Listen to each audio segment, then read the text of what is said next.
Nagsampa ng reklamong cyber libel si Senator Risa Hontiveros sa NBI laban po kay Michael Maurilio alias Rene at sa nagpost ng umano'y mapanirang video nito.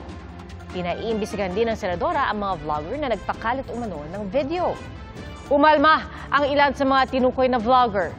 Saksi, si John Consulta. Pebrero noong nakarang taon, nagbigay testimonya ang isang alias Rene sa Senate Committee hearing laban kina Pastor Apollo Quibloy, dating Pangulong Rodrigo Duterte at Vice President Sara Duterte. Pero nitong Hunyo, lumabas ang video ni Michael Maurilio na nagpakilalang siya si alias Rene at sinabing tinakot at binayaran lamang umano siya ni Senator Risa Hontiveros para tumistigo. Mariing itinanggi ito ng senadora. Sabay lapag ng mga resibo o screenshot ng mga mensaheng nagpapakitang si Maurilio umano ang ilang ulit na lumapit sa kanyang opisina at nag-volunteer na tumistigo. Ngayong araw, inireklamo ni Hontiveros ng cyber libel si Maurilio sa NBI.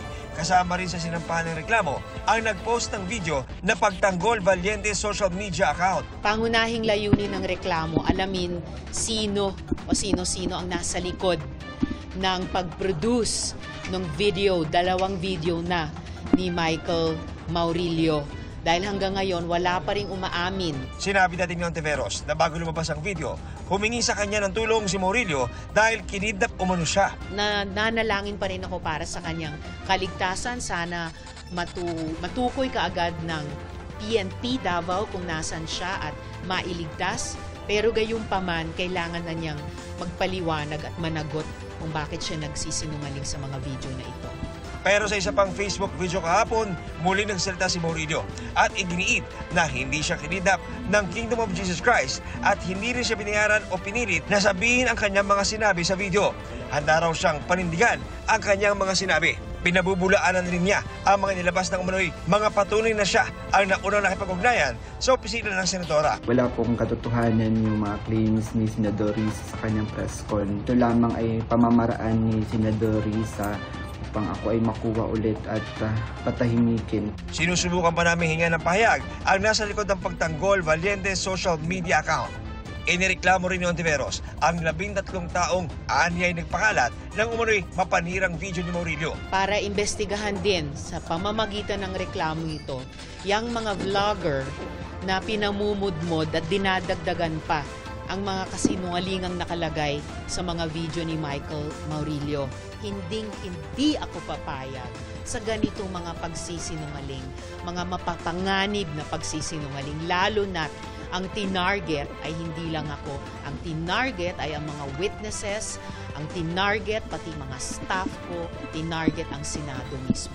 Naglabas ng pahayag ang ilan sa mga sinampahan ng reklamo. Sabi nila Trixie Cruz Angeles at Ahmed Paginawan, hindi nila ipinakalat ang video ni Maurilio. Pero nagsagawa raw sila ng social media live para talakayin ang mga sinabi ni Maurilio. At para raw patas, tinalakay din nila ang tugon ng senadora. Bahagi raw ito ng free speech. Ayon naman kay Sas Rogando Sasot, nalaman lang niya ang tungkol sa video ni Maurilio sa GMA News. Sabay puntong kung libelous na ibahagi ang video, ganon din daw dapat sa media.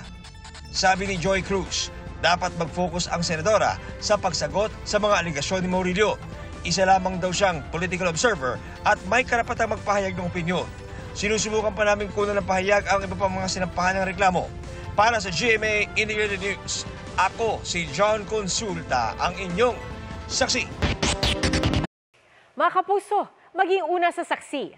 Mag-subscribe sa GMA Integrated News sa YouTube para sa iba't ibang balita.